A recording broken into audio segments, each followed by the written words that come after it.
calling to order the Lake Mills City Council for September 4th, 2018. Would you all rise for the Pledge of Allegiance?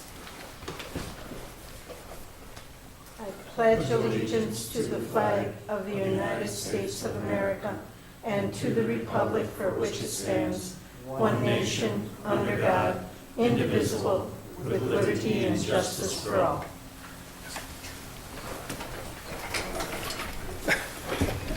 Roll call, please. Mr. Fields? Here. Mrs. Fritsch? Here. Mr. Foster? Here. Mr. Fritsch? Here. Ms. Schmidt? Here. Okay. Correction and/or approval of the City Council minutes of August 21st, 2018. Does someone have a motion to approve? So moved. Second. Okay. Doug, motion. Steve, second. Any comments, additions, corrections? Seeing none, call the roll. Mrs. Fritsch? Aye. Mr. Foster? Aye. Mr. Fritsch? Aye. Ms. Schmidt? Aye. Mr. Fields? Aye. Motion passed 5-0. Moving on to correspondence. Does anyone want to share correspondence at this time? I just had a couple of emails about the vote on the Rock Lake Activity Center. Okay. As did I, so I guess people are corresponding by emails more nowadays. I didn't even get a phone call. That was interesting, which is unusual, so. Yeah, that was the thing, and did you want to say anything about yours or not? Not really, huh? It can. Several of the emails I'd gotten beforehand were to vote against, and they were just following up on my email, on my choice of my vote. Okay, and I guess mine were the other side of the table, because all three of mine were thank you for voting in favor of it. So I guess we have diverse opinions, which is good, and not everybody thinks the same. Any other correspondence? Oh, I recall now that I had one too, thanking us for the support. Okay, all right, good. And I did speak with one constituent who wondered about where the source of funding was for paying for this. Maybe we could talk about that tonight. No. We don't have that.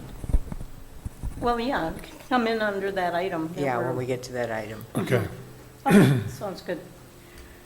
All right, moving on to questions and public comment. Let me get my trusty little piece of paper here. The public is encouraged to address the council at this time regarding items on the agenda.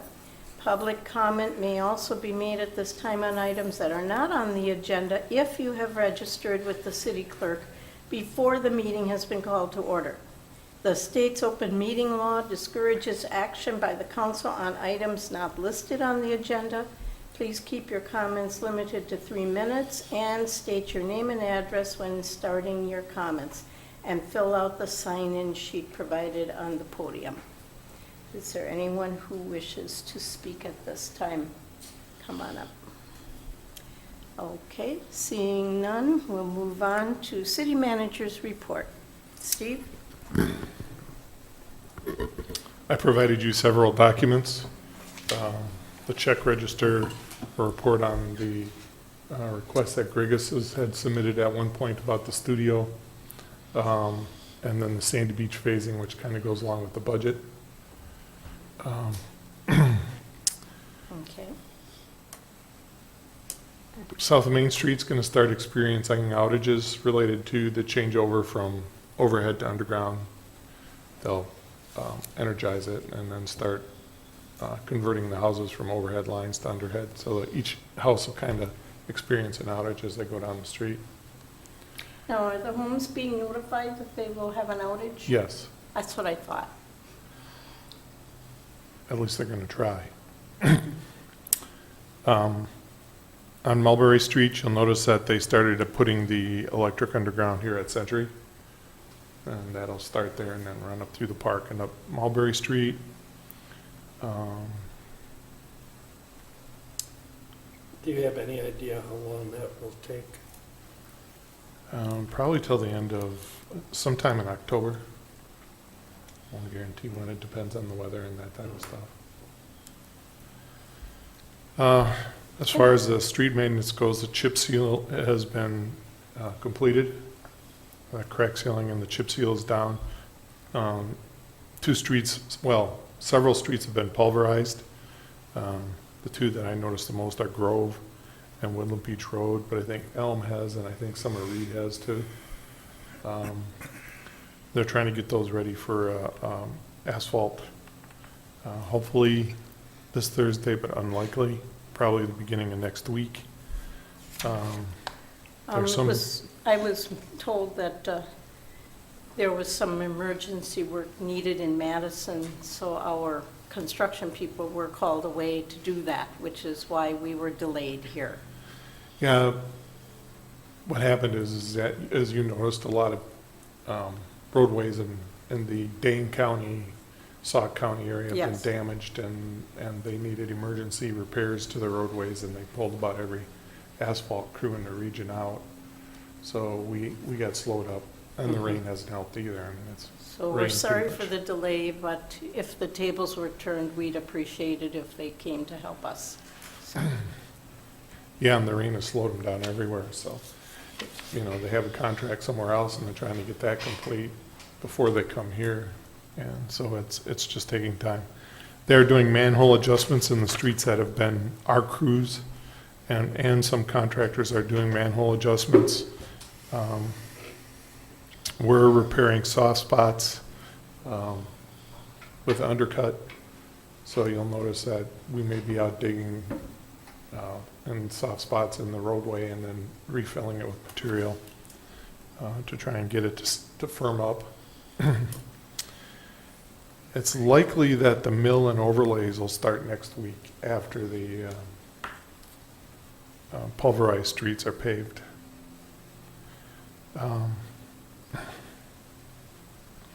The electric is still going on, so you'll notice there are crews up at the Mangan developing up at the north end of Brewster.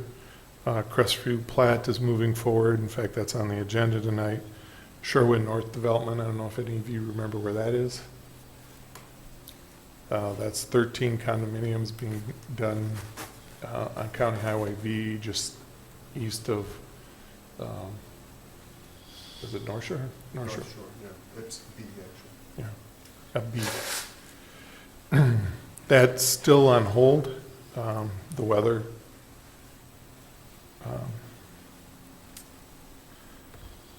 TIN number 7 is moving forward. We've got the actual legal, upgraded legal descriptions for the sites now, so that we can submit that to the state. We're at 82% on our LSL reporting to the DNR, so we're getting there. having a little trouble hearing you. The lead service laterals, we've completed 82% of the inspections, so we're getting there. We were supposed to have 100, we're at 82. Should be kind of winding down. There'll always be the difficult ones to get into, and they'll take a little bit more time. Anyone notice the radium testing going on at well number 4? I heard it created a water park. No? Okay. That's actually, the first round has been completed. We're waiting for the tests, and then we'll see if we need some more. So you might notice the equipment's still there. We're still moving forward slowly on AMI. Cross connections. We have 20. We sent out letters last spring under the DNR order, and we have 23% back. So we're going to send out another letter, and then we will obviously get more aggressive, because by the end of the year we need to have that taken care of. Corrosion controls moving forward. We've harvested our lead pipe, and we are manufacturing our sampling machine. The water rate adjustment has been approved by the PSC analyst and is moving forward to board review, and we'll probably have a public hearing shortly. They gave us more than what we asked for, just in case you're interested.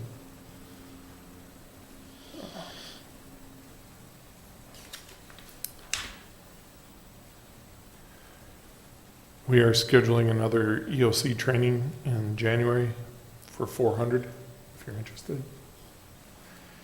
We're trying to schedule WPPA union negotiations. They want to do it on Tuesday, I don't. Just about everything on the Riverwood proposal has moved forward. The CSM's been taken care of. They've agreed to sign that. We have signed agreements for the development. We just need a special assessment waiver for the American Way West portion. We should be seeing the environmental on the Yeager property completed here soon. I guess everything else is on tonight. The 2019 budget is on tonight, and the industrial site sales are on tonight, so. If I could piggyback on your report, I had people ask me why there were poles on the Fargo Mansion side of the street when the electric was going to be moved over. And by asking, I found out that some of those poles are for lights and some of the poles are for cable and things that aren't going to be underground. So, you know, because I saw it and I thought, what are they doing here? It's supposed to be across the street. But there will be some poles on the other side of the street besides the buried ones on the west side. There will be still some on the east side. It's mainly street lighting. There are a couple of cables actually going underground with us, but they'll. Well, that's what I was told, so. Right, what they'll do is they'll bring it underground to the pole and put it overhead to the house, because some people Okay, that makes sense, yeah, yeah. So and also the poles will be used to bring the electric to the house from the underground. And maybe some of them won't go, we're gonna try and go underground, but some of them aren't gonna make the adjustments that need to be done. Yeah, so that answers that question if you've been driving by and wondering, so. Okay. One quick question, Steve, on the cross connects, you said 23%. Is that just going out to commercial and industrial Yes. addresses? Yeah, residentials don't have to, we don't have to have inspections done every 2 years on those, whereas we do on commercial, industrial. Is that the city doing the inspection on them, or do they have to get a private inspection? No, they have to get a private inspection. Okay. I've had one question about it. I said I would check into it. Yeah, no, we do not do the inspection.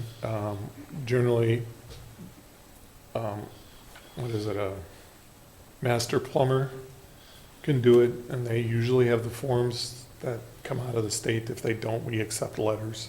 Is it just certifying their backflow preventers, basically, or? Yep. Okay.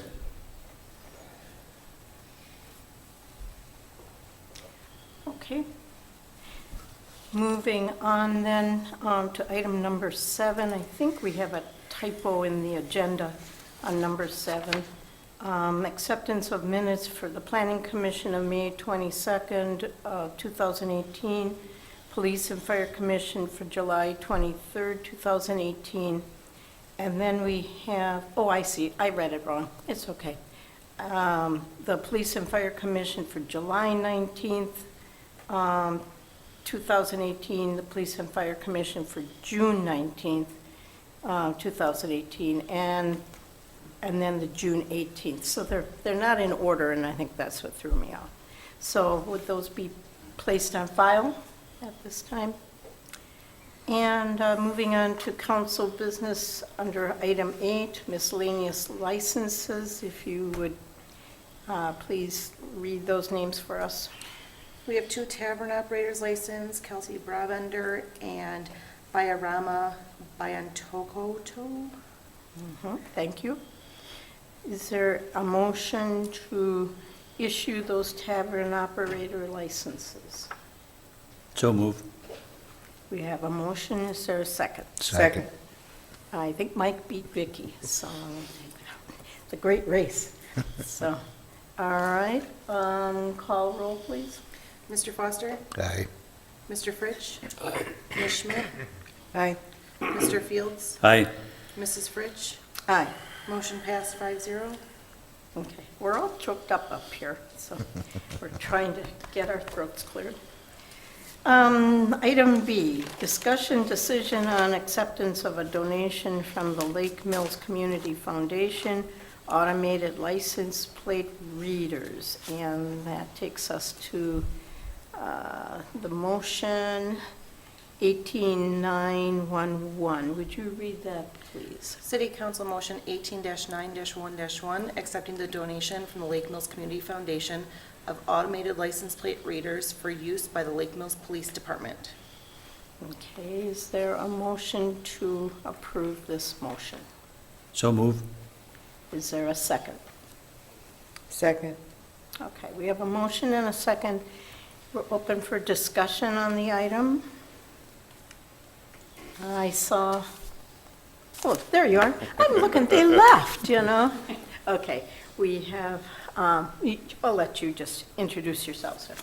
All right, good evening, council members and community. I am Mick Zelk. I'm the acting chief of police right now, and this is Nancy Ann Martin from Vigilant Solutions. And just came here tonight to talk to you about the automated license plate readers. I hope you all had an opportunity to read the paperwork I submitted. But basically, this piece of technology is kind of the future of law enforcement. It really holds a lot of opportunities for us to solve crime and to find missing and endangered persons. But it's been out there for a while, but we haven't had the ability to fund it. And I learned through Rotary, actually, that this Lake Mills Community Foundation was looking to find a public safety thing to fund.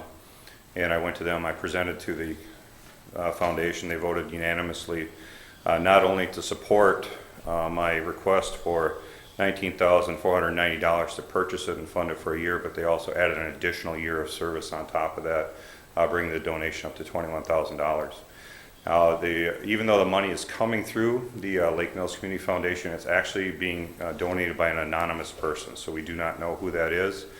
And I know sometimes if there's ethic questions about, concerns about that person expecting something back, we do not know who is actually funding this project. Basically, I indicate in there that there are two versions of this, and the version that we are looking to get is the squad-mounted version. As you can see up in the picture, it's kind of got a low profile. It kind of blends in with the other police lights on the squad car. And what those readers do is they read license plates of the vehicles as they're passing. Now in Wisconsin, we're allowed to do that by law. Our officers do that all day long. They run license plates to randomly try to catch a bad guy, try to find a missing person, a stolen car, missing veteran, Amber Alert, whatever it may be. But they're limited to their own ability to enter those things, and we don't obviously want them doing that while they're driving for safety concerns back and forth between their computer. And so this will do it for them, but instead of getting 1 out of 20, this will get all 20. And so throughout our work shift, throughout the weeks, we get inundated with missing persons. They call them silver alerts, where people with dementia or Alzheimer's drive off and they forget what year it is, where they are, where they're going, and then family can't find them. And so those license plates get entered into the system. And then we have green alerts for veterans that are missing. Sometimes we have suicidal people. I think we all probably got woke up by the Amber Alert the other morning. We get stolen vehicles, and there's so many that there's just no way for an officer to retain all that because it changes daily, even hourly. But if they're in the system, this will pick it up, run it, and it'll tell you that it's still in the system. And what's neat about it is it will take a picture of that, and as you're driving, it'll show you if that was the car that just went past you, or if it's the car in front of you, or if it's the car behind you. And that's why there's 3 of them mounted on the vehicle to give you those different perspectives. And I'll give you an example how we intend to use this aside from just the traffic patrol and picking up those things, because it'll also tell us if a stolen vehicle went by. If a license plate is expired, if the registered operator is revoked. But the other thing is that we can use this to help make our community safer, like from burglars and other things like that, where we'll have our night shift officers take a drive through the downtown area, downtown businesses, and this will run all those license plates. And then later in their shift, you know, pre-dawn or something like that, take another run through, and it'll run those plates too. If it turns out we had a burglary overnight, then we can compare the earlier ones to the later ones and see which ones are missing, because the people who live there would still be there. Then we can compare that against, you know, who lives in the downtown area, and pretty soon we can define it down to a couple of cars that were there earlier that are now gone. And that'll give us some suspects in a case where we may not have had one before. And we actually had a very similar circumstance to this, where the officer running it by hand, he had run the license plate of a vehicle that ended up getting run in Poinet and Sauk County and a few other places. And when somebody put all that together, we caught a serial burglar who committed about 23 burglaries. And this will enhance our ability to do that. The other thing it helps out with is catching drug dealers. There is a national network through Vigilant Solutions that are all connected. So if we have a drug dealer here and we run a check on his license plate and look it up in the system, we can see that they pass another squad car, let's say, you know, in St. Louis, and then they pass another one down in, you know, southern Missouri, and then another one in Brownsville, Texas. Well, now we have their drug supply route, and when they come back through there, potentially we get an idea for their time frame, and maybe even it gets run at the residence in Brownsville. And so now we've made this connection, and we've put together some cases. And Nancy Ann will speak in a minute. She's got some amazing stories about how this stuff has been used. And it's not only being used by law enforcement, it's being used commercially, and she's got some great success stories with that.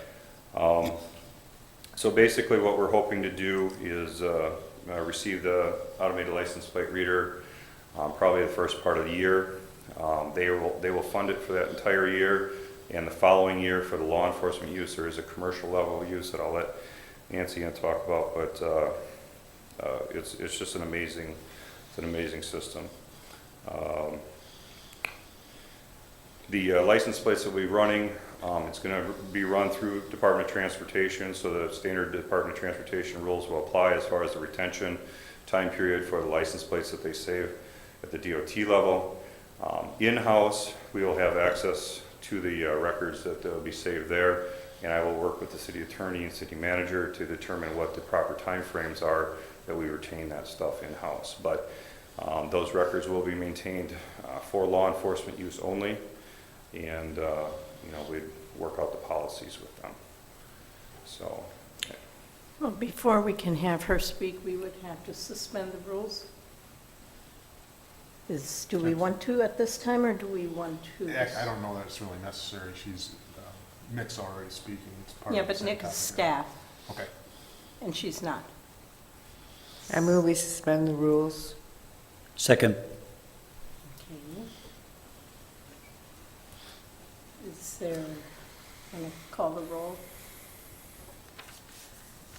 Mr. Fritsch? Aye. Ms. Schmidt? Aye. Mr. Fields? Aye. Mrs. Fritsch? Aye. Mr. Foster? Aye. Motion passed 5-0. Okay, thank you. What I'd like to add too, just is that, you know, when you buy into technology, the customer support is exceptionally important. This is the second time she's driven up to Lake Mills, 2.5 hours this time, I think 3 last time. From where? From southwest of Chicago, Bolingbrook, 35 miles southwest of Chicago. A little longer last time, more construction. And again, to speak to her dedication, they're having a surprise retirement party for her husband at Miller Park tonight, and she's here with us to get there. So trust me, they stand behind us. Okay, Go ahead, thank you. My name is Nancy Ann Martin. I am retired law enforcement, 20 years, 13 years at Bolingbrook, 7 years in DuPage County, which is also in Illinois before that. I am available for whatever questions that you have, but the long and short of the way that this system works, I'm just going to give you two quick stories. My funny story, which is only funny because of my law enforcement experience, is Hammond, Indiana has a network of currently 56 of these cameras plus 4 cars. You really can't drive in or around Hammond, Indiana without being scanned by one of their cars. I've been working with them for the last 18 months to build their project. They also have a casino in Hammond. The casino collects commercial data, meaning they are a commercial entity and they share with law enforcement, but they cannot see what law enforcement does with the data, nor can they see the data after they give it to law enforcement, nor can they ever see any data from law enforcement. So it's kind of a one-way street.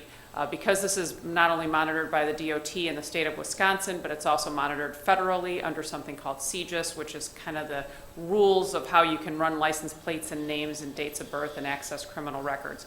So this is a CJIS compliant product, requires you to be a certified law enforcement agency, which obviously Lake Mills is. So anything that they collect can only be used by their officers in furtherance of an investigation of a crime.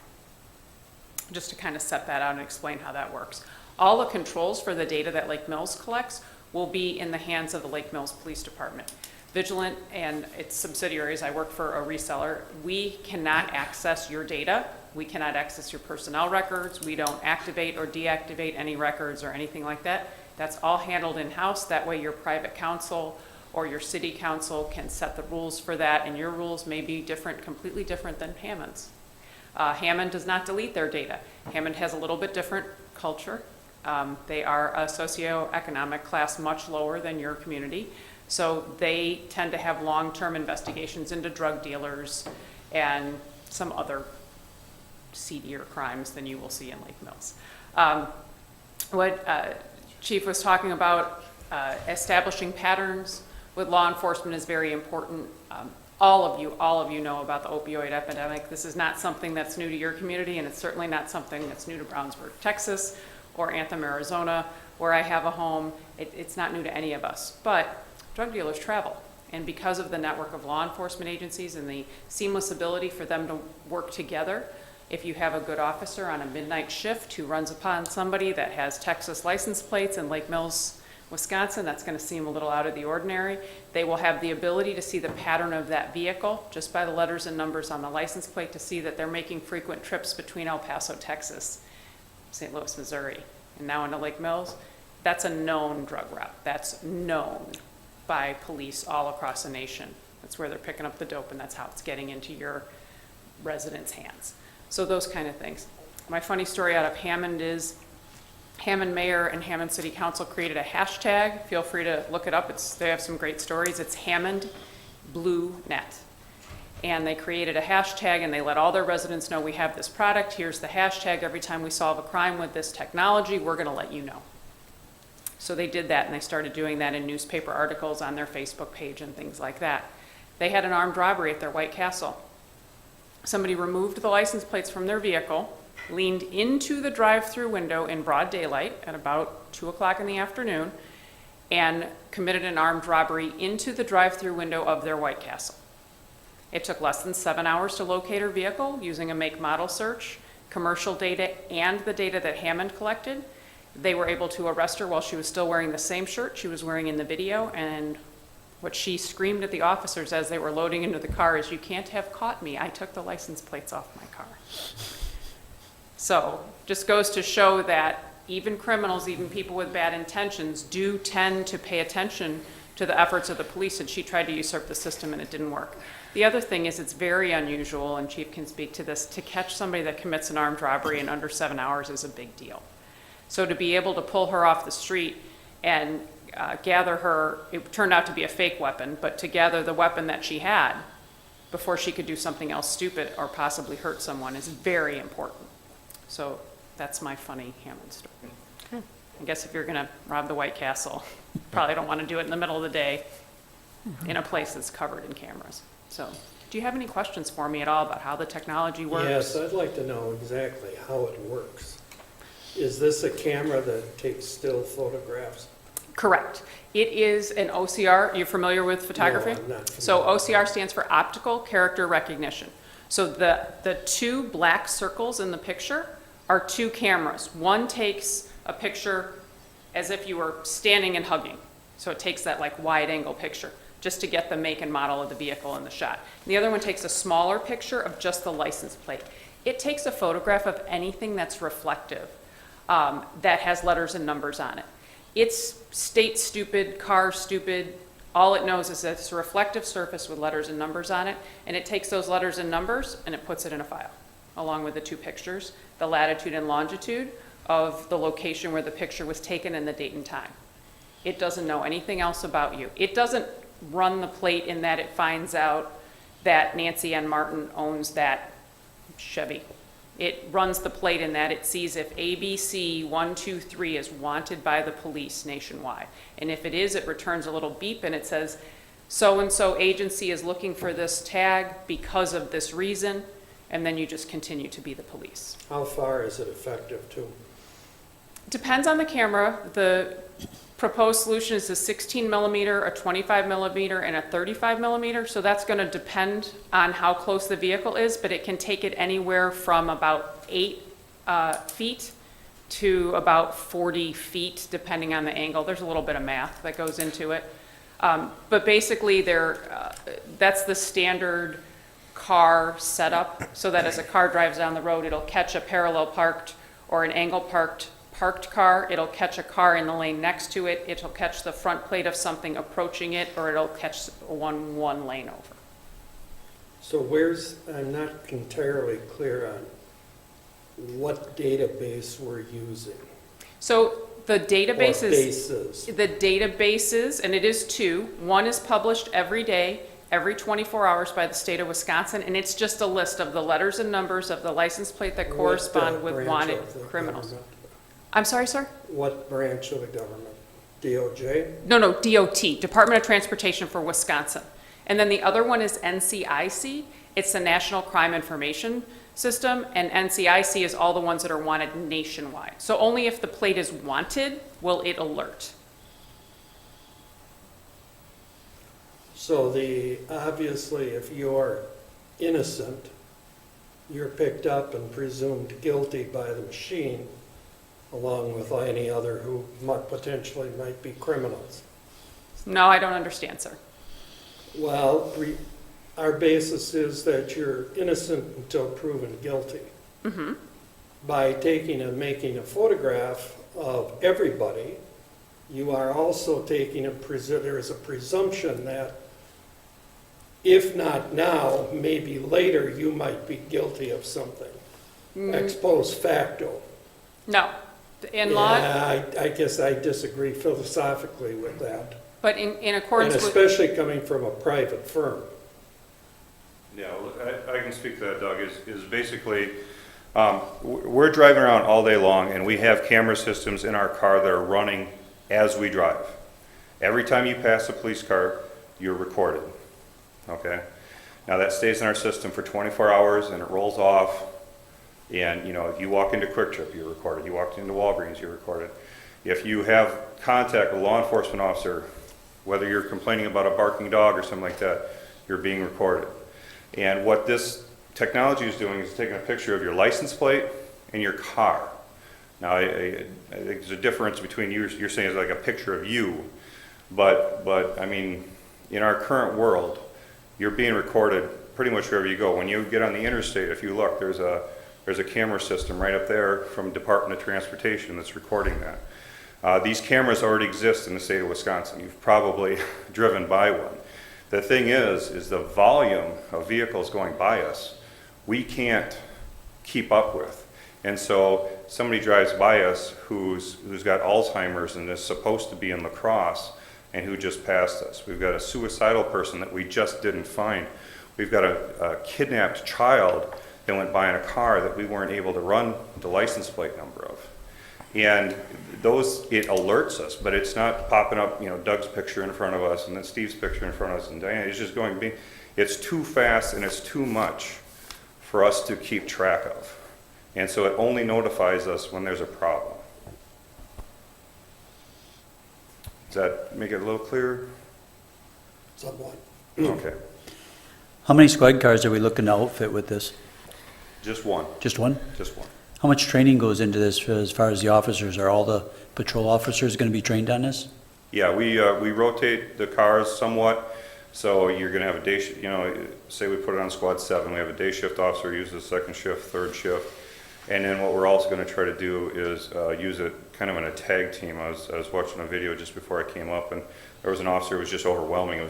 He had like 4 expired plates within view as he was driving down the street, and he's just a matter of picking one. So I think what we'll try to do, if it works out, if we got a couple officers on duty, we'll have him point out one to them, they'll go get that one, then he'll get the next one. The thing is that, traffic enforcement is not our primary thing, public safety, investigations are our 2 primary things, but you add this level of technology where, and I don't know if you guys remember that Amber Alert that we caught here in town. That was a huge deal. It made the news in Milwaukee, and just one success like that pays for the system, in my opinion. So we're talking about being able to consistently do this with burglaries and missing people and Amber Alerts and stolen cars. And our function, our primary function, is to keep the citizens of Lake Mills safe. And this is going to enhance that to a greater level. And I have the feeling that there's this overwhelming big brother picture that starts to come out with technology like this, and I'll let you know, that's crossed my mind too. Okay, and I'm a citizen in this community, and those things concern me too. I think Google and Facebook got us beat by quite a bit, but I believe that the public safety aspect to this kind of outweighs that in the volume. We just don't have the time or resources to go through and worry about anything that was not alerted to. And I can make a follow-up. One of the things that you mentioned was a private firm. The only private thing that we do is set you up. After that, the server belongs to Lake Mills. It's a remote server. It's a Microsoft Gold government server. It's the same one the FBI and the DOJ and Border Patrol and everybody else uses because it's the most secure in the nation. So you have access to your part of that technology. We don't have access to it. We set you up and we connect you to it, but beyond that, without credentials out of this police department, we can't touch it. So all the ability to do anything rests with the police department. We're just kind of the technology that sets you up to get there. So, just a couple things, because obviously if something like this gets put into place, there's yearly maintenance and all sorts of things that go into it. You had mentioned the yearly costs, and I'm making the assumption that that yearly cost is maintenance of any type of software that goes with it, and maintenance of the hardware. Is that what the yearly cost is, or So is there something else? the yearly cost covers any upgrades, so the software maintenance like Yep. you're talking about. It covers all the storage, so you don't have to go buy a Blade server or any kind of server and put it at the police station. So it covers the storage in the Microsoft Government Cloud. And it covers, let's say Wisconsin comes out with a Centennial plate, moves the numbers and letters around, changes the font or the character. It covers the research and the reprogramming to allow it to read those plates as well. So Okay. that's kind of all included. It winds up being $525 per camera per year. And for anyone that's worked in the IT world, and I used to buy servers for my police department, a server costs about $10,000 to buy and about $6,000 a year to maintain and license. So it's very low in comparison to, and there's no limit. Whatever you decide to do with it, however long you decide to store it, whatever decisions Lake Mills PD makes, we're not going to say, oh, we're real sorry, that's going to cost you another. No. And I can tell you that Hammond, Indiana scans 1.8 million plates per month, and they don't pay any more than or any less than you guys do per camera.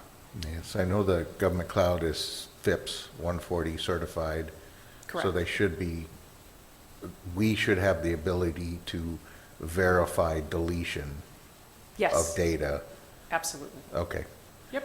Now, how does this tie into the squad's electronics? Does it tie into the mobile PC Yes. directly? And is it a special connection, or is this? Ethernet you- connection? So no, very standard, same plug as you'd plug a computer into the wall at home. Okay, so it plugs into their Ethernet.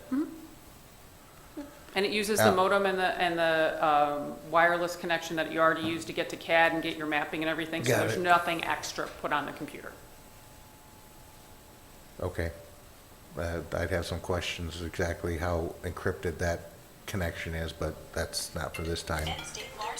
Well, we're also required to meet CJIS standards for our laptops And- and stuff like that. Yep, that's the next And question. we have a guy who comes in and makes sure that we're all good to go.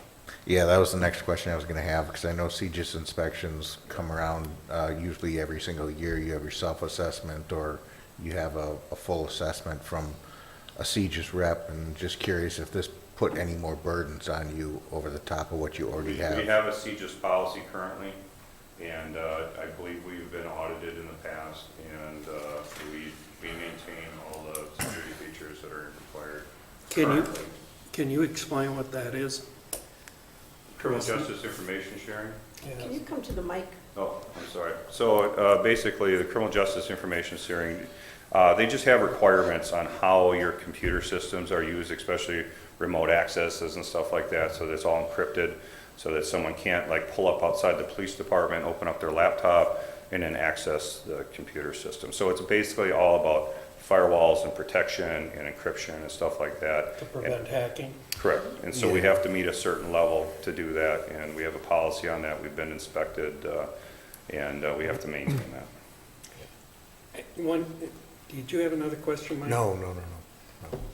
Is it, I assume that it's not possible for the electronics to take and say, this person, their license has expired, we want to keep that, but this one, everything's okay with it, so it doesn't get recorded. They all get saved because you ran it. Every license plate like I run right now, if I were to run some license plates, I could probably contact Department of Transportation in a year and say, on September 4th, what license plates did I run, and they'd be able to give me that whole list. So that stuff is being saved through the state of Wisconsin anyway.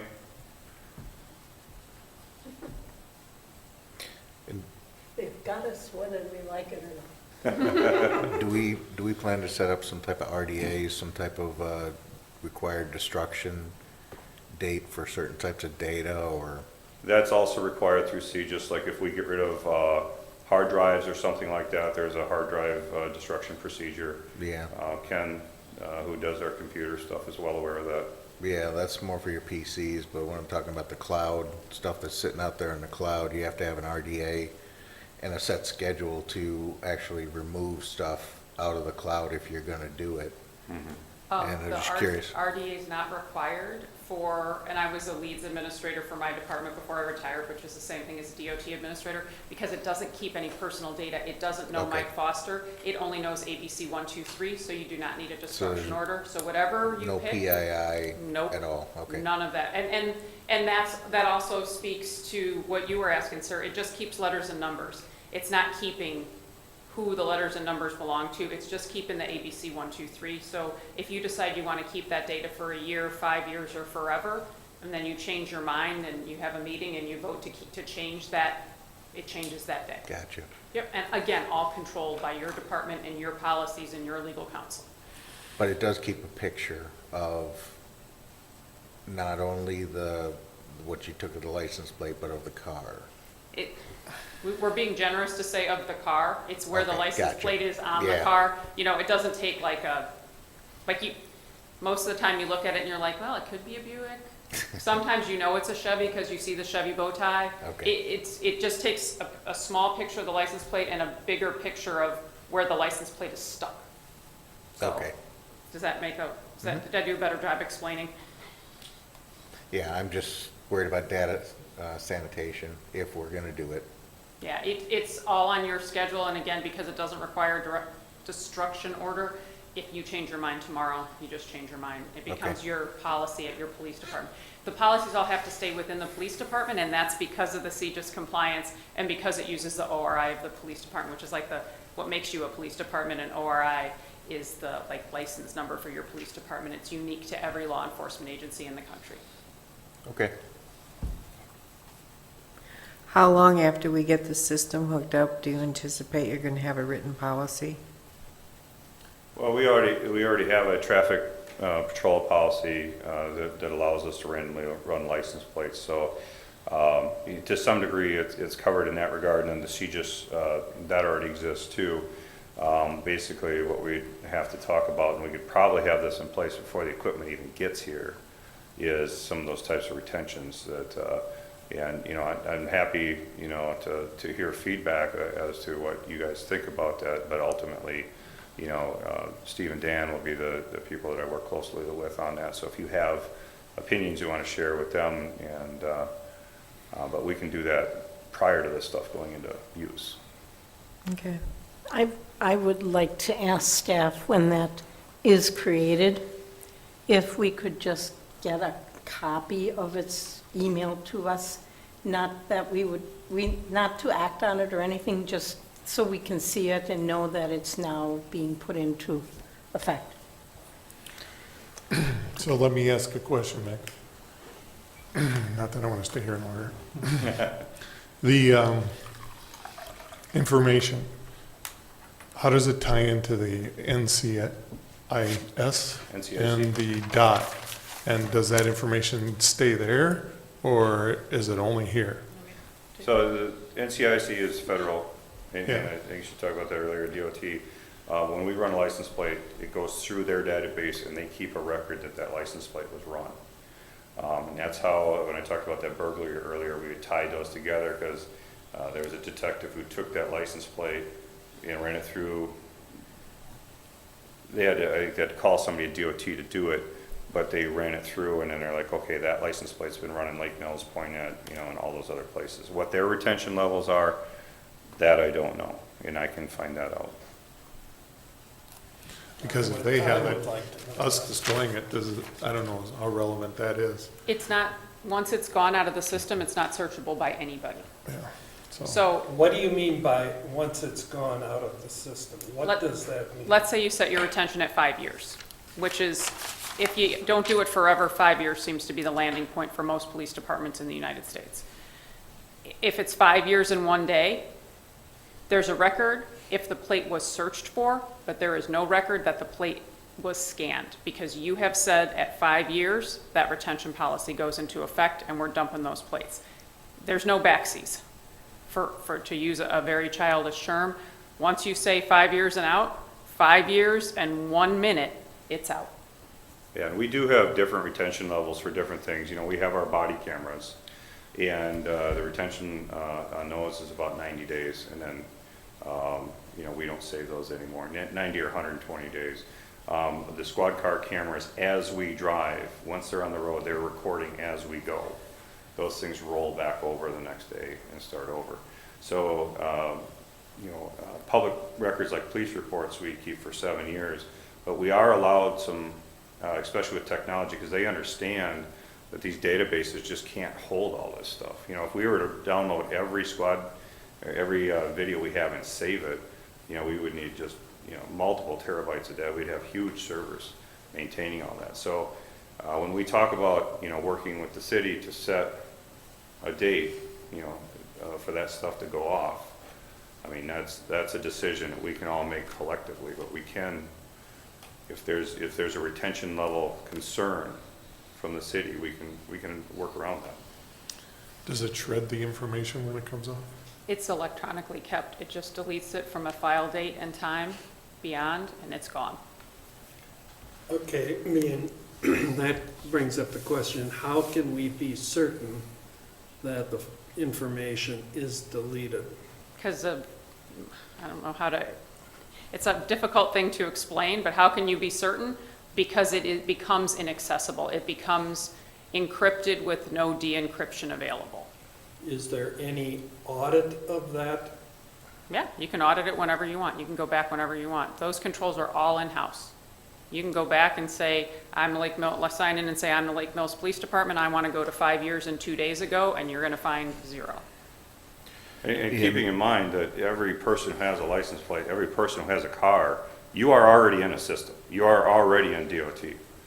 And so I can do a partial license plate currently without this technology. I can do a partial license plate search and figure out, you know, everybody who's got ABC in the first letter for the whole state. I can put in just your name, first name and last name, and they'll give me every Doug Fritsch in the state of Wisconsin, give me their birth dates, and then I can turn around and I can get every vehicle registered to you. All that information is already available to us, and it's in the DOT database. So all we're talking about is multiplying our ability to access it and use it to keep us safe. That stuff is all out there already. And the way the government cloud works is it's a lot more strict than the regular cloud. So not even the Microsoft employees have access to any of the data at all in there. Everything is encrypted with our keys. It's encrypted with our private key, and nobody else has that. All right, I've had one question, maybe Mike, you can answer this. Let's assume we've got a political entity that wants to take control. Could they take the system and subvert it to political will? Not for this, especially when they create the cloud and they create the piece just for us. It's created with our keys here, so the city owns the keys. We own the private keys for those. So unless we were going to give up those private keys, they'd have no access to it whatsoever. Who has the private keys? It's whoever creates it. You can actually have the system self-generated, or you can actually create it yourself, and then you'd maintain the copy of it wherever you want to keep it. I don't know how you guys do it. It's for actually this. double encrypted because it is the government cloud, so it's not like I could ever tell you what the key is. Yeah. It's one of the it's like explaining Jello. Yeah, It's one of the most exactly. difficult things in the Yeah. world to explain. But the other thing is, and I want to just be clear, the city doesn't get the key. Only the police department does, because. okay. And Good point. just to You're add right. one more layer, so. Yep. So let's say tomorrow is an election and 5 new people get elected, which I know is not how it works here. But if 5 new people get elected, they can't say, oh, I want to see all the license plates that were, nobody's a police officer here, correct? So because you're not a law enforcement officer and you don't have a law enforcement purpose, which actually when you sign in, you have to document your law enforcement purpose for using the data and looking at the data, because you don't have that, you can't even look at it. You can't even say, well, I'm going to look at it and not tell anybody. You cannot look at it because you don't have a badge and a commission card and you're not part of a license department with an ORI. So there's a whole lot of layers in there that you just can't. Now that I'm retired, I can't go to my department and say, hey, I was wondering about this incident that happened. Can you see if there was any Buicks in the area? Absolutely illegal. They will not show me, talk to me, do anything about that data because I'm not the police anymore. Yeah, and if anybody here had come to us and said, there's a suspicious car in my neighborhood, can you tell me whose car it is? Absolutely not. That's currently, we cannot provide DOT information. The only person I think we can give some of it to is Dan when he is in court for a citation or something like that. He's the only one, and then he returns it to us. So there are very stringent laws on how we do that. We actually have to be certified every 2 years on maintaining our accreditation, if you will, with the Department of Transportation and running license plates and what they mean and warrants and what they mean, and people are coming in from out of the country and all kinds of other stuff. We have to do that every 2 years. We have to get recertified. Oh, I think we've covered most of those bases. Hopefully, this will aid in something really good. Yeah, and I'll be happy to keep you guys informed when we start having those success stories. That's for sure. And the other thing, I want to do is make it known to the city, because I do think it'll have a deterrent effect. Like she was talking about, that woman took the license plates off her car to commit that robbery because she was aware of the fact that they had all those systems in place. So, the word was out, and I think it will be, it will be around here too. So now we're going to have a lot of cars with no license plates on in Lake Mills. But they can get pulled over for that, right? They can get pulled over for that, yeah. Okay. Well, Any other discussion before we vote on this? We're all, Vicky? I was just going to thank you for giving up your husband's party. Thank Right. you. Yes, we appreciate your You're work very welcome. and yours also. So, okay, call the roll, please. Ms. Schmidt? Aye. Mr. Fields? Aye. Mrs. Fritsch? Aye. Mr. Foster? Aye. Mr. Fritsch? No. Motion passed 4-1. So, moving on, and there, thank you, good night. Where am I here? We are on C, huh? Yep.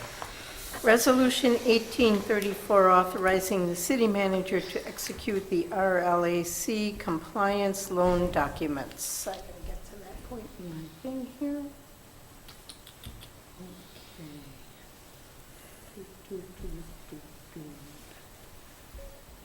Okay, would you read the title, please? Resolution 18-34, authorizing city manager to execute RLAC compliance loan documents.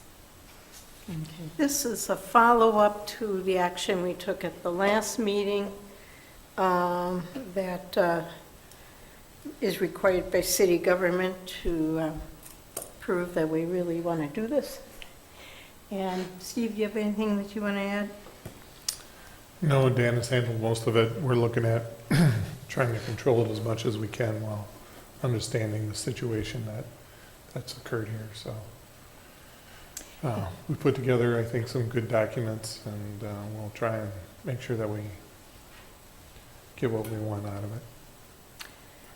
Well, since I'm notorious for not getting motions, there should be a motion on the table for this. So would So someone moved. like, okay, I have a motion to move, and do I have a second? Second. I have a motion and a second. And so any other discussion? Is this where you wanted to address where the money was coming from? Yeah, how are we funding this? Oh, yes, thank you for bringing it up. Well, actually, if you read the budget address, the prelude to the actual budget, there's quite a lengthy set of documents, unreserved fund balance and how we get it and why we keep it. And if you read the audit, you know where we're at on that. And so that's why we picked this number, and why we set it aside for that was this comes out of the unreserved fund balance, and we're trying to pull the unreserved fund balance down into the policy set that we have it for. And the unreserved fund balance is used as an emergency or shock situation to make sure that we can function if there's some financial problem or floods, earthquakes, tornadoes. So I guess what the concern that was expressed to me was whether we were borrowing money in order to loan this, and no, we're not. No, we're not. Are there any certain issues that you can use that money for? As far as, is it any kind of capital investment also, small capital things for the city? Yes, we could use it for any type of capital. We don't like to use it for operational because it's not a long-term revenue source. Will we have to amend the budget for 2018 in order to actually make the payment? When we've already talked about it, and it's a capital budget amendment. So we'll do that at the end of the year when we know where we're at that point in time.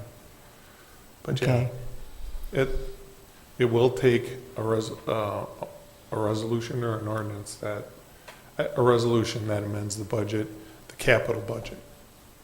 okay. And that's an important differentiation there. If it were the operational budget, it would impact our expenditure restraint. But because it's coming from the unreserved fund balance into the capital budget, it doesn't. Any other questions from the council? Seeing none, call the roll, please. Mr. Fields? No? Mrs. Fritsch? Aye. Mr. Foster? Aye. Mr. Fritsch? Aye. Ms. Schmidt? Aye. Motion passed 4-1. Okay, moving along. Right, item D, Resolution 1835, authorizing reduction of financial guarantee, Crestview Meadows Subdivision. Let me get to that point in my thing here. And we do have a resolution. Would you read that resolution, please? Resolution 18-35, reduction of financial guarantee, Crestview Meadows subdivision. Doing this right, is there someone who would like to make a motion to pass this resolution? So moved. And is there a second? Second. Okay, we have a motion and a second, so we can have discussion. Dan, do you have something to say on this? Sure. Corey O'Donnell's in the hallway here if you want to suspend the rules and let him speak if that's necessary. Otherwise, certain improvements have been completed on the Crestview development, and there's an escrow agreement in place, which means an account is holding cash for those improvements. This gives authority to make a draw on that and pay the contractors that have completed the improvements. The improvements are in the amount of $20,000.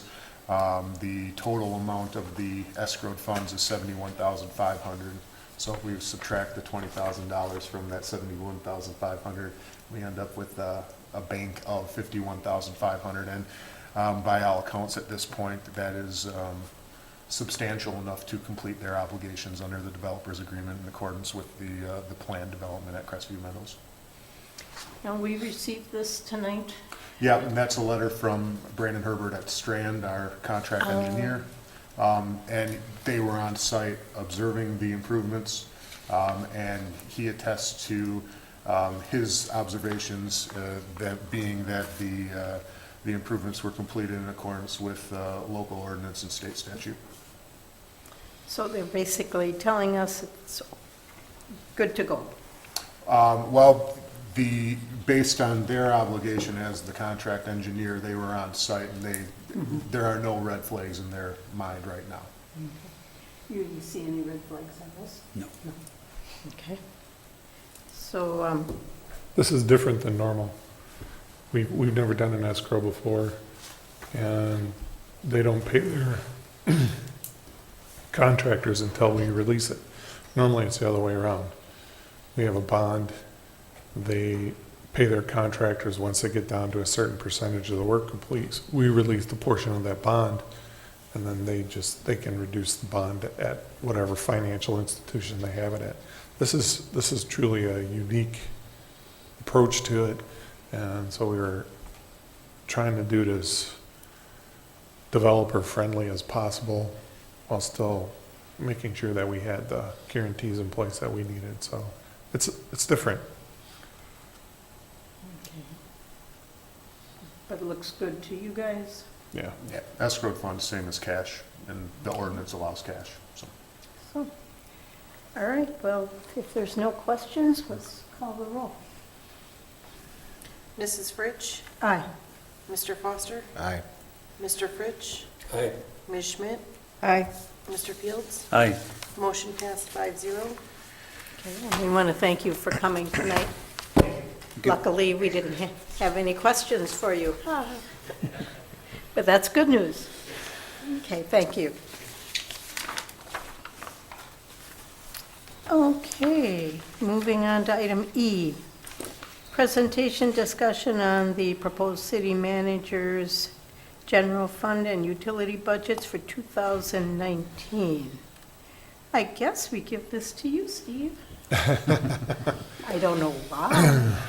Okay, I'm assuming you read it all? every word. Okay, good. All 400 pages. Yep. Is that all? I'm looking forward to our budget meetings where you get into more detail, but The budget is for 2019. The general fund budget has already been modified. I got a request from the library and a request from the police department, which were added in. They didn't actually cost us any more money, but they changed how the expenditure restraint calculation worked. I'm really looking forward to Betsy completing the expenditure restraint formula. Because this one says we have a lot of room left.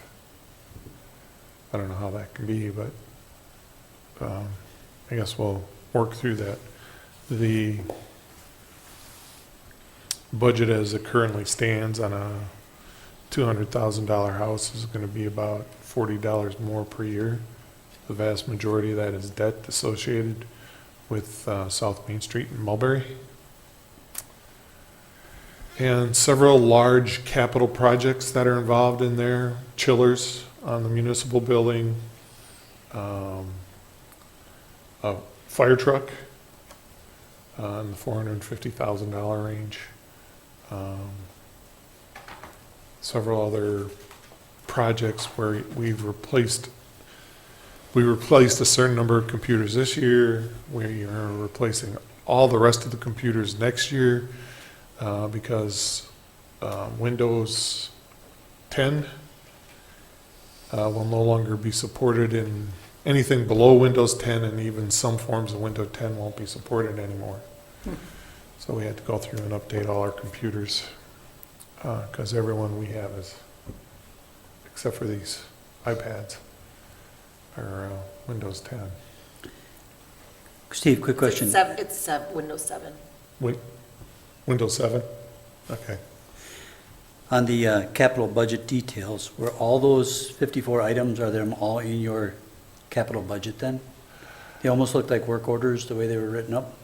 Because I know with the fire truck and the loader and all these things, were all individual items in that capital budget? They're in the capital budget are not just this year, though. Correct. They're They're for the spaced out same- over the next 5 years. If you look at the budget in the capital budget in the regular document. Yep. It's got 5 years. Correct. That budget there actually is set up for 6. So if you're reading that, you're getting 6 years of capital projects. So, like the year is the first number. You'll have like PK 19-1. Yep. That would be a parks project in 2019, and it would be the first item in that, the first Correct. capital project. It was actually easy to follow, because if you go down to the bottom, they're actually by the year. Yep. And I guess I was looking at, because there was one in here for a snowplow for 1.5 million. I was thinking it has a pretty fancy snowplow. Yeah, I better correct that. That's probably why it's supposed to be 150. It's on your page 32. It was on in item that 32. budget. Oh, I'm It not was- worried about that one. Because actually it was in the year You had 2000. me worried there that it was in the main one. Oh, But you mean it's in the capital budget? Yeah, it's in the capital. Capital budget, yeah, it's page 32 in the year 1220. Okay, I'll correct that. Yeah, because it's 1.5 million for a snowplow. I thought that was a little steep. Yeah, it We're is. trying to get I- the best snowplow. I did look through these. I was looking through them. Dwayne came through and he said you have Darn, we were foiled. Dwayne came through in the actual utility budget for the 18, not in 19, but in 18. I had somehow added another $1.2 million into LSLs. Okay. So I'm not quite sure what I was thinking there. I thought maybe we were getting 3 or 4 of them at one time or something. I'm assuming that I was looking at, it cost us about $5,000 for each LSL. So if you got 300 of them, at $5,000 a pop, but I don't think that's $1.2 million. I'll have to go back and recalculate. Okay. Well, if we're going to have a work session on here, I just had a couple other questions, but we'll go through it on a work session then. We're really glad to find out you're not perfect, Steve, Oh, thanks. because we were worried really bad about that. Thought So. we were getting one of them really fancy ones with all the computers and reading temperatures and, Yeah. Yeah, that was, I don't know if you saw the first one at Public Works Board. It was a summary. It wasn't as a detailed one like this. And when I was reading it, I noticed that they didn't match up years with the years that were in the actual budget. So then I had to go through and match them all up. And then they didn't have a detailed summary with them either. So I went through and put in, justification and all that other reason in the justification. So I'm thinking just about every capital project has a description and a justification and all the budget numbers. But like you said, I'm sure there are some spelling errors in there. Yeah, and for me, I just want a couple little clarifications, and I know, we'll go like- through that eventually. I know, like Mick told me, I couldn't use patrolman anymore. I had to use patrol officer. And so I had to go in and change that. And somehow a number got changed in one of the librarians' account. It was supposed to be 6.25, and it ended up being 5%. And so I had to go back and adjust that. So there are some small things in here. I had $99,000 coming from the county for the library. They actually last year got 115, and they're talking about 125 for this year. So had some of those kinds of adjustments. One of the things that I did this year is I put in, every one of them has a summary page at the front. And if you read down, it's got budget notes and changes. Instead of having that summary page that I had that came between the address and the budget, I just put them in every page. And it gives a description and everything of all the budgets. You also have organizational charts of all of them. I'm hoping that next year, I only need the one page that lists positions, salaries, fringe benefits, operating expenditures, capital outlay, and contracted services. I don't have to have all the other pages that go along with it. For a budget document, I'll actually have them in the back and they'll feed into the front, but then it gets the budget document to shorten up quite a bit. What kind of timeline are we looking at? By when do we have to have this completed, and then we can work backwards on schedule? The first meeting in October, we should have an ordinance and a resolution before you. An ordinance on the general fund budget, a resolution on the utility budget. And we should hopefully be able to pass that in the first meeting in November, because you'd have 3 readings on your ordinances. And I should take that back. You have the general fund ordinance, and you have the capital budget ordinance, and you have the debt ordinance. No, they're just 2. The debt goes with the general fund. And those we would like to pass those at the first meeting in November. Okay. Right. Depending on how early the first meeting in November is, sometimes that conflicts with some of the information that's coming out of the state. Mm-hmm. They've been a little bit better at getting it out earlier. But Well, and we can always suspend the rules and do 2 readings in one night if we have to. I was less worried about that than having all 3 readings done and have to go to the next meeting. So we just table it until to the second meeting in November. Oh, But well, that's the- another option. The county likes us to have our stuff in as early as possible because they have to get all their data together and get the tax bills out in December.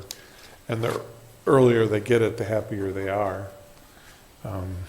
Sometimes that's just not possible, but that's what we shoot for the last several years. Last year, we went into that final day with the wrong expenditure restraint number. And we passed the whole budget thinking we weren't going to make expenditure restraint. We made it. So we're actually in line to start getting our expenditure restraint dollars again. So those are some of the things but essentially what we'd like to do is, I was thinking next week of having a study session. I prefer not to have it Tuesday. I have things going on Tuesday How nights. long would an hour session do it? That's not up to me. Well, I'm just thinking, what I was thinking is, what about a work session before the 18th meeting, which is the second meeting in September, instead of another night doing It's really up to the council, I'm just throwing out an idea. Anybody have a better one? I don't, what did you just say about the 11th, the Tuesday night next week? Didn't work for him. It doesn't work, okay. Well, No, that's fine, I just. we don't want- have a public works board meeting. Oh, It is open, but I have a preference to attending soccer games on Tuesdays okay, and okay, Thursdays. yeah. So Well, if we that's can okay. avoid that, I mean, right now, I know we're winning 3-1 in Watertown. Okay. No, that's important, Soccer is definitely important. Yeah. So, that Wednesday would work great for me, though, the 12th, the 12th. Wednesday, the 12th. How's that for other people? Tell you in a minute. Then we could start at 7 instead of 6, which is better for you all, right? For working? Yeah. Wednesday, I have meetings from 6 to 6:30. Other than that, Okay, so 7 I'm would good. work. Yep. 7 next Wednesday. The 12th. The 12th, yes, Can you get September. back into town in time? Yeah, that would work. Okay. Okay. 7 o'clock on the 12th. Okay, we'll do that under other business at the end of the meeting, because we can't do it under this item anyway, so. Okay, anybody have questions for Steve at this time that they want to ask, rather than wait till next Wednesday? A couple more things I might bring up is the computation of legal debt margin. On that, it gives you the amount of debt margin we have left,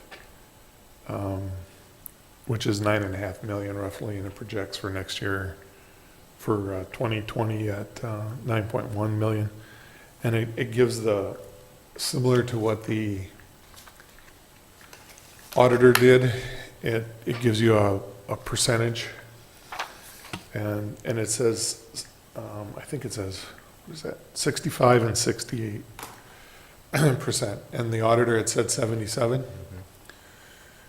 Go through the audit and see what's included in the general obligation debt. All our vacation, sick time, any debt that we owe to ETF for retirement. So we had several things that get added onto this that I don't have access to, that I wouldn't be able to tell you accurately what it's going to be. So from a debt standpoint, I can give you that, but I can't give you an exact one that would compare to the audit, because the audit adds in things that I don't have access to. I would have to wait till the end of the year. I'd have to run a total calculation on how many employees used their vacation and their sick time, and how many employees actually retired this year, and that all comes off the books.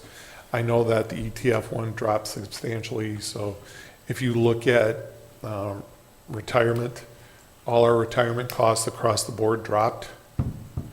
That's because we paid off the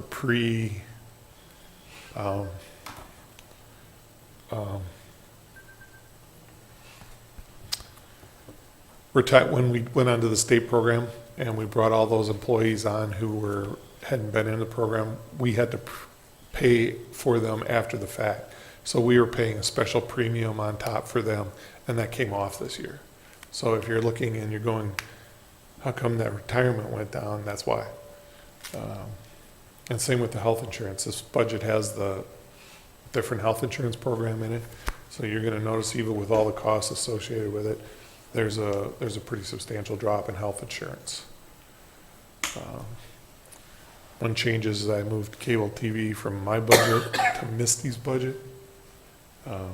So blame her. She's been managing it as long as she's been in that position. Jim did before that, so. Somehow it ended up in my budget. I just realigned it appropriately. Probably the other biggest items is all the capital ones, so I did provide a lot of graphs on the debt that project out into 2022 on our debt margin. and how we had scheduled it so that we had shortened up the time periods on a lot of our debt so that it's going to go like this, and it shows in the graphs. It also, our equalized assessed value impacts that substantially. If it continues to go up like it has, it's not as big of a deal as it is if we don't have that new assessed value. But that's all in there. And then the other one is the capital budget, and that's all laid out in there, and it's got all the items in each one of them. I did do some more shifting. I'd taken as much out of the capital budget as I can and moved it into the other budgets, so that there's less debt. If we have the revenues, I try and cover that without putting it under debt, so.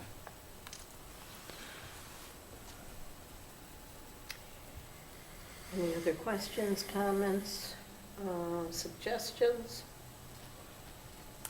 Seeing none, we can move on, right? Okay, thank you, Steve, for your work. And we will be spending quality time with you next Wednesday, 7 o'clock, but we'll talk about that a little bit later. Okay. Items F. Ordinance 1193, petition for annexation, Andrew Stiles, and I am going to turn this over to Misty to read. It's the second reading, you just have to read the title, right? Correct. Ordinance 1193, an ordinance annexing territory to the city of Lake Mills, Jefferson County, Wisconsin. Parcel identification number 018-0713-1223-001, 018-0713-1221-000, 018-0713-1213-027. Okay. Because I misspoke last time, you weren't here, but I said, oh, you don't have to read it in its entirety on the first reading. We didn't, so I don't know if you wanted to make up for that. How do you feel? Or we could save it for the third reading, I don't care. But we should probably read it at least one time. Sure, it's whatever you Why guys don't you like. read it now and get it done with? That's city- not that long. The City Council of the City of Lake Mills, Jefferson County, Wisconsin, does ordain as follows. Section 1, territory annexed in accordance with 66.0217 Wisconsin statutes, and the attached and incorporated by reference petition for direct annexation filed with the city clerk on July 16, 2018. Excuse me. Signed by the owner of the property proposed to be annexed the following territory in the town of Lake Mills, Jefferson County, Wisconsin, is annexed to the city of Lake Mills, Jefferson County, Wisconsin. Section 2, effective annexation. From and after the date of this ordinance, the territory described in Section 1 shall be part of the city of Lake Mills, Jefferson County, Wisconsin, for any and all purposes provided by law, and all persons coming or residing within such territory, excuse me, shall be, one moment, I just lost my spot. Subject to all ordinances, rules, and regulations governing the city of Lake Mills. Section 3, ward designation. The territory described in Section 1 of this ordinance is hereby made a part of the first ward of the city of Lake Mills, subject to the ordinances, rules, and regulations of the city of Lake Mills governing wards. Section 4, severability in any provision of this ordinance is invalid or unconstitutional. Such invalidity or unconstitutionality shall not affect the other provisions or applications of this ordinance that can be given effect without the invalid or unconstitutional provision of application. Section 5, effective date, this ordinance shall take effect upon passage and publication as provided by law. Thank you, Misty. Because we're annexing the one parcel that's to the west of 89, and the rest of it is on the east, I suspect we're going to have 2 ward designations, because I don't, is it all going to be in Ward 1? We checked that. Yes, we did look at Oh. it, and from both of us I looked at thought it together, 89 we saw was the everything dividing line. No, Word 1. Oh, good, not up there. good. The, you can see here that this is Highway 89 and this is 94. This is the 132 acre parcel. This is the acre and a half, almost 2. And then right here, there's a little triangle. That's the half acre parcel. And we did get the new legal descriptions in Over Friday, I believe it was Saturday. Saturday. Yep, over the weekend. And so we should have those in, and everything should be on track now to be completed by the next meeting. Is that half-acre parcel right behind the storage warehouses? Who is it behind? Let's put it that way. Storage warehouse. Oh, I don't know if it was- he did a head That move? up there is Oh, showing. I was looking at the map, so I didn't see that. No, that's correct. Okay, Here are the wards too, if you're interested. so everything in north of the interstate is in the first ward? at Yeah, the this first time? ward actually runs all the way from the lake, all the way over to County Highway A. Mhm. So, and north of, I think it's Prospect. Now, as that gets developed over time, that may not be able to stay that way because of population. Yeah, all the wards will be adjusted every Yeah. 10 years based on So, population. but because the gophers and the other animals up there don't get to vote, we don't have to worry about that. Yeah, right now, there's not a lot of voters up there. Not a lot of voters, right? Mhm. Okay, is there any other discussion on this before we go to the next meeting with it for third reading? And as we can see, there's no one here to speak for or against it, so evidently not a hot topic, so. Okay, recommendations for future agendas. Now we can do the work session for the budget for Wednesday, September 12th at 7 o'clock here in the council chambers. And I have a question. I thought at the last meeting, didn't we bring up the Parks Board thing and wanted to, For the next council meeting, Not not for this this one. one. Yep, second meeting? Okay, I that's when missed. that's when some of the Okay. members could make it to the meeting. All right, I just wanted to make sure we didn't lose it. Yep. And I was concerned about that. So anybody else have items for consideration for future agendas? Or anything else before we close? Otherwise, what's I got here? We need to, We have to read, you want to read number 10 for us? Sure. 1 moment. Convene into closed session pursuant to Wisconsin State Statute 19.85, sub 1, sub E, deliberating or negotiating the purchasing of public properties, the investing of public funds, or conducting other specified public business whenever competitive or bargaining reasons require a closed session. Do we have a motion to move into closed session? So moved. Do I have a second? Second. I have a motion and a second, call the roll. Mr. Foster? aye. Mr. Fritsch? Aye. Ms. Schmidt? Aye. Mr. Fields? Aye. Mrs. Fritsch? Aye. Motion passed 5-0. Okay, and we will not be reopening in here. Correct. So, okay, moved into closed session.